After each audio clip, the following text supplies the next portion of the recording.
नमस्कार, SBT news में आपका स्वागत है। पेश है 19 जनवरी शुक्रवार दोपहर 3:15 राजस्थान की 15 बड़ी खबरें। इस न्यूज बुलेटिन के प्रायोजक हैं विनी केक एंड मोर। आइए सबसे पहले नजर डालते हैं आज की हेडलाइंस पर। विधानसभा के पहले सत्र की हंगामेदार शुरुआत, नारे लगाते हुए डायस तक पहुंचे हनुमान बेनीवाल। राजस्थान के सभी मेडिकल कॉलेज में चिकित्सकों सहित स्टाफ की होगी मॉनिटरिंग। कोचिंग सेंटरों के लिए जारी हुई नई गाइडलाइन, बच्चों की उम्र से लेकर शिक्षकों की योग्यता तक शामिल। जयपुर, बीकानेर और भरतपुर संभाग के अधिकांश जिले शीतलहर से प्रभावित। सचिन पायलट बोले, भजनलाल सरकार को 6 हफ्ते हुए नहीं और लोगों का भरोसा डगमगा रहा है। और अब खबरें विस्तार से सुनिए।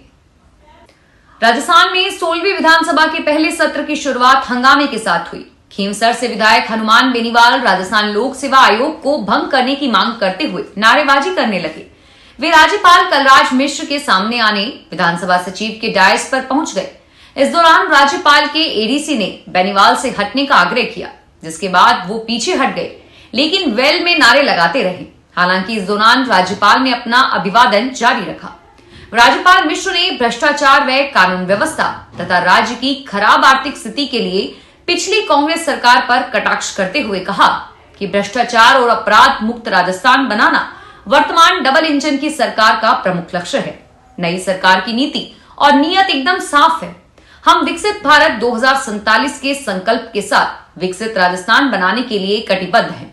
हम बेहतर तरीके से कुशल एवं स्मार्ट सुशासन, नैतिक मूल्य व्यवस्था और गांधी जी का राम राज्य, विधि का शासन, समावेशी व सतत विकास, प्रशासन में जवाबदेही, पारदर्शिता, good governance, M governance, minimum government, maximum governance के साथ संकल्प पत्र के हर वादे को पूरा करेंगे।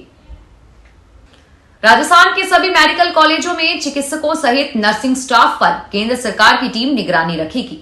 कॉलेज में चिकित्सक, शिक्षक व स्टाफ की उपस्थिति 75% से कम रहने पर एनएमसी की ओर से मान्यता नहीं दी जाएगी। मेडिकल कॉलेज प्रबंधन को स्थायी नियुक्ति करने पर आगामी सत्र के लिए मान्यता दी जाएगी। टीम की ओर से 3 माह के दौरान कैमरे में दर्ज रिकॉर्ड के अनुसार ही जांच की जाएगी और इसका सबसे ज्यादा फायदा अध्ययनरत भावी चिकित्सकों को होगा। निर्देशक शंभू शरण कुमार ने इस संबंध में सभी कॉलेजों को निर्देश जारी किए हैं। शिक्षा मंत्रालय की ओर से बुधवार को कोचिंग संस्थानों के लिए नई गाइडलाइन जारी की गई। इसमें कहा गया कि कोचिंग संस्थान 16 साल से कम उम्र के विद्यार्थी को अपने यहाँ प्रवेश नहीं दे सकेगा। इसके अलावा कोचिंग के शिक्षकों की योग्यता संबंधी नियम भी सख्त किए गए हैं। मंत्रालय ने नए दिशा निर्देश राज्यों और केंद्र शासित प्रदेशों के मुख्य सचिवों को भी भेज दिए गए हैं। कोचिंग संस्थानों को सरकार के दिशा निर्देशों के जारी होने के बाद 3 माह में पंजीकरण कराना होगा। राज्य सरकार कोचिंग संस्थान की गतिविधियों की निगरानी के लिए जिम्मेदार होगी। राजस्थान में आज कोहरे और शीतलहर से ठिठुरन बढ़ गई है। जयपुर, बीकानेर और भरतपुर संभाग के अधिकांश जिले शीतलहर से प्रभावित रहे। बीकानेर में आज न्यूनतम तापमान 5 डिग्री सेल्सियस गिर गया, जो सीजन में शहर का सबसे कम तापमान रहा। कोहरे का सबसे ज्यादा असर बीकानेर, श्रीगंगानगर, हनुमानगढ़, झुंझुनू और चूरू के हिस्सों के अलावा भरतपुर, दौसा, सवाई माधोपुर, धौलपुर और जयपुर और टोंक में भी रहा। जयपुर में सुबह 9 बजे तक कोहरा छाया रहा। उसके बाद आसमान धीरे धीरे साफ होने लगा। कांग्रेस महासचिव सचिन पायलट ने कहा कि भाजपा में इतना दम नहीं कि वह कांग्रेस को हरा सके। भाजपा तो तमाम तरह की चीज लेकर आ रही है। ईडी, सीबीआई लोगों को प्रलोभन देना, लालच देना, लेकिन गवर्नेंस के नाम पर केवल प्रचार, प्रोपेगेंडा, अखबार और व्हाट्सएप जो उम्मीद लोगों की थी वह धराशायी हो चुकी है। नौजवान लोगों को मौका मिलना चाहिए, लेकिन जो जीतने वाला उम्मीदवार है उसे मौका देना होगा। सब जानते हैं कि कांग्रेस पिछले 2 लोकसभा चुनाव में सफलता प्राप्त नहीं कर पाई है, लेकिन इस चुनाव में हमारा वोट प्रतिशत अच्छा रहा। नई सरकार जो बनी है अभी शुरुआती दौर में है, लेकिन जो संकेत मिल रहे हैं, जो निर्णय नहीं लेने का माहौल है, विकास ठप हो गया है। सरकार को 6 हफ्ते हुए नहीं और माहौल ऐसा बन गया है कि लोगों का भरोसा डगमगा रहा है। जयपुर कलेक्ट्रेट स्थित रजिस्ट्री ऑफिस में आज सुबह आग लग गई, जिसकी वजह से कई सारे महत्वपूर्ण रिकॉर्ड्स जलकर राख हो गए। सूचना के बाद मौके पर पहुंची दमकल की गाड़ियों ने करीब 3 घंटे की कड़ी मशक्कत के बाद आग पर काबू पाया। आग लगने का कारण शॉर्ट सर्किट बताया जा रहा है। और वहीं आग लगने के समय दफ्तर में गार्ड्स भी मौजूद थे, लेकिन वो आगे की तरफ था। आग लगने के बाद जब धुआं निकला तो पीछे स्थित होटल के गार्ड ने पुलिस को सूचित किया। इसके बाद फायर स्टेशन पर फोन करके आग लगने की सूचना दी गई। प्राण प्रतिष्ठा से 3 दिन पहले शुक्रवार 19 जनवरी को रामलला की पहली तस्वीर सामने आई। नीले और काले पत्थर से बनी मूर्ति में भगवान का विहंगम स्वरूप दिखाई दे रहा है। हालांकि उनकी आंखों पर पट्टी है। 5 साल के रामलला के चारों तरफ आभा मंडल बनाया गया है और इसमें सनातन धर्म के चिन्ह बनाए गए हैं, जैसे शंख ओम। रामलला के सिर पर सूर्य की प्रतिमा उकेरी गई है। दाहिने हाथ से रामलला आशीर्वाद दे रहे हैं और बाएं हाथ से भगवान धनुष पकड़े हैं।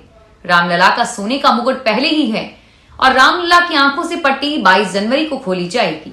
यह प्रतिमा गर्भगृह में स्थापित हो गई है और अभी प्राण प्रतिष्ठा से जुड़े कर्मकांड चल रहे हैं। इसकी एक तस्वीर गुरुवार को 18 जनवरी की शाम को भी सामने आई थी। 22 जनवरी को प्रधानमंत्री नरेंद्र मोदी रामलला को सोने की सलाई से काजल लगाएंगे। इसके बाद उन्हें शीश दिखाएंगे। राजस्थान शिक्षक संघ, राष्ट्रीय नोखा और पांचों के शिक्षक आज जोधपुर रवाना हुए। वे जोधपुर में आज प्रदेश शैक्षणिक सम्मेलन में शामिल होंगे। उद्घाटन सत्र के मुख्य वक्ता महेंद्र कपूर, मुख्य अतिथि जल शक्ति मंत्री गजेंद्र सिंह शेखावत होंगे। प्रदेश उपाध्यक्ष ओम प्रकाश बिश्नोई, जिला संगठन मंत्री लेखराम गोदारा, उप शाखा नोखा अध्यक्ष जगदीश मंडा, पांचू अध्यक्ष दुर्गाराम सारण के नेतृत्व में सभी शिक्षक रवाना हुए। राजस्थान विधानसभा सत्र शुरू हो गया है। राजस्थान के राज्यपाल कलराज मिश्र के अभिभाषण के बाद विधानसभा की कार्यवाही शुरू हो गई है। विधानसभा सत्र की कार्यवाही शुरू होने से पूर्व कार्य सलाहकार समिति की बैठक हुई। इस बैठक में राजस्थान विधानसभा की 31 जनवरी तक की कार्यवाही की कार्य योजना तय की गई। इसके तहत आज शोकाभिव्यक्ति के बाद कार्यवाही स्थगित हो जाएगी। विधानसभा की कार्यवाही 23 जनवरी सुबह 11 बजे तक के लिए स्थगित रहेगी। इस हिसाब से 20 जनवरी से लेकर 22 जनवरी तक विधानसभा में अवकाश रहेगा और इसके बाद 23 जनवरी, 24, 25 जनवरी और 29 जनवरी से 31 जनवरी तक विधानसभा की कार्यवाही चलेगी। 20 जनवरी से 3 दिन के अवकाश के बाद विधानसभा में 26 से 28 जनवरी तक अवकाश रहेगा। राजस्थान के राज्यपाल कलराज मिश्र के अभिभाषण के बाद कार्यवाही कुछ देर रुक गई। वंदे मातरम गान के साथ कार्यवाही की शुरुआत हुई है। अर्जुन लाल जीनगर, राजेंद्र पारिक, फूल सिंह मीणा सहित 4 सभापति बनाए गए हैं। चौथे सभापति का नाम संदीप शर्मा है। राजस्थान में सर्दी का दौर लगातार जारी है। पूर्वी हवाओं से पूर्वी उत्तरी पश्चिमी भागों में मौसम बदल गया है। 2 से 3 दिन घने से अति घना कोहरा दर्ज होने की संभावना मौसम विभाग ने जताई है। मौसम विभाग की माने तो इस दौरान विजिबिलिटी 200 मीटर से भी कम दर्ज की संभावना है। शेखावटी के क्षेत्रों में आगामी 10 दिनों में तापमान में गिरावट होगी। आगामी दिनों में प्रदेश का मौसम शुष्क रहेगा और वहीं जयपुर में हवाई सेवाओं पर कोहरे का असर देखा गया है।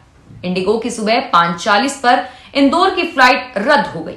मुंबई की फ्लाइट नहीं जा सकी। इंडिगो की सुबह 8:35 पर अहमदाबाद की फ्लाइट देरी से आई। फ्लाइट सुबह 9:50 तक जा सकेगी।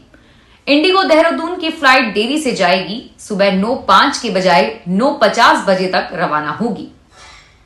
राजस्थान शिक्षा व पंचायत राज मंत्री मदन दिलावर का संकल्प 34 साल बाद 22 जनवरी को टूटेगा। 1990 में अयोध्या में कार सेवक के रूप में सेवा करते हुए मदन दिलावर ने संकल्प लिया था कि जब तक अयोध्या में राम मंदिर का निर्माण नहीं होगा वो किसी भी आयोजन में माला नहीं पहनेंगे। उनके छोटे भाई सरपंच कृष्ण मुरारी दिलावर ने बताया कि 22 जनवरी को अयोध्या में रामलला की प्राण प्रतिष्ठा के साथ ही उनका यह संकल्प भी पूरा हो रहा है। इस खुशी में उनके पैतृक गांव चरडाना में स्थित रामतलाई हनुमान मंदिर पर बालाजी विकास समिति दीपावली पर दीपोत्सव का कार्यक्रम कर रही है। लेक सिटी उदयपुर अब ट्रेंडिंग डेस्टिनेशन वेडिंग प्लेस बन चुका है। एक के बाद एक सेलिब्रिटीज यहां आकर शादियां कराना पसंद कर रही हैं। हाल ही में बॉलीवुड एक्टर आमिर खान की बेटी इरा खान की डेस्टिनेशन वेडिंग उदयपुर में हुई और अब सनी देओल अपनी भांजी की वेडिंग उदयपुर में करने जा रहे हैं। गुरुवार को वेडिंग वेन्यू देखने के लिए सनी देओल उदयपुर पहुंचे। उदयपुर एयरपोर्ट पर सनी देओल को देखकर उनके फैंस दंग रह गए। सनी उदयपुर एयरपोर्ट से सीधे ताज अरावली रिजॉर्ट पहुंचे, जहां वे भांजी की शादी प्लान कर रहे हैं। गौरतलब है कि आमिर खान की बेटी इरा खान की वेडिंग भी ताज अरावली में हुई थी। राजस्थान निर्देशालय एनसीसी की ओर से जयपुर मुख्यालय के देखरेख में महिला शक्ति का अभेद सफर साइकिल रैली निकाली गई। रैली के दौरान नरेंद्र चारंग, कर्नल वीएस सिंह के नेतृत्व में 13 NCC girls candidates mega team ने जयपुर में साउथ वेस्टर्न कमांड युद्ध स्मारक प्रेरणा स्थल देखा।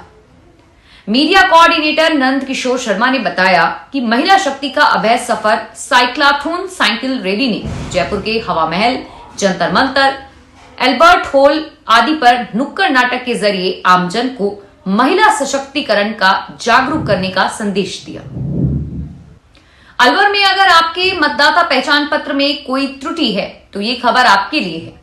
विशेष संक्षिप्त पुनरीक्षण कार्यक्रम के तहत 20 जनवरी को वार्ड व ग्राम सभा एवं 21 जनवरी को क्लस्टर कैंप आयोजित होंगे।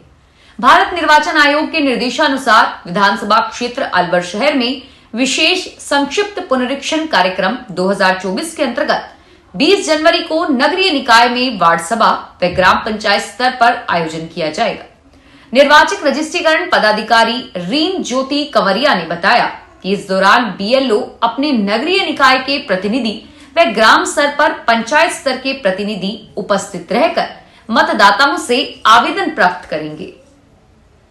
दुनिया में मसाला फसलों के उत्पादन के साथ निर्यात के मामले में भारत दुनिया की जीरे की 80% डिमांड पूरी कर रहा है।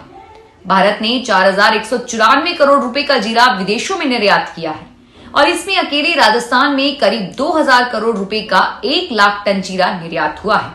राष्ट्रीय बीजीय मसाला अनुसंधान केंद्र में मसाला फसलों के उत्पादन, गुणवत्ता सुधार व पेस्टिसाइड व फसलों में कीट को कम करने को लेकर नए नए अनुसंधान चल रहे हैं। फसलों के उत्पादन और देश में जीरे में राजस्थान अव्वल है। पश्चिमी राजस्थान के जीरे की क्वालिटी बेहतर होने से डिमांड लगातार बढ़ रही है। फिलहाल इस बुलेटिन में इतना ही। तमाम खबरों के लिए जुड़े रहिए एसपीटी न्यूज से। धन्यवाद। अगर आप भी अपने आसपास की छोटी बड़ी और महत्वपूर्ण खबरों से अपडेट रहना चाहते हैं तो सब्सक्राइब कीजिए हमारे चैनल एसपीटी न्यूज को और प्रेस कीजिए बेल आइकन पर।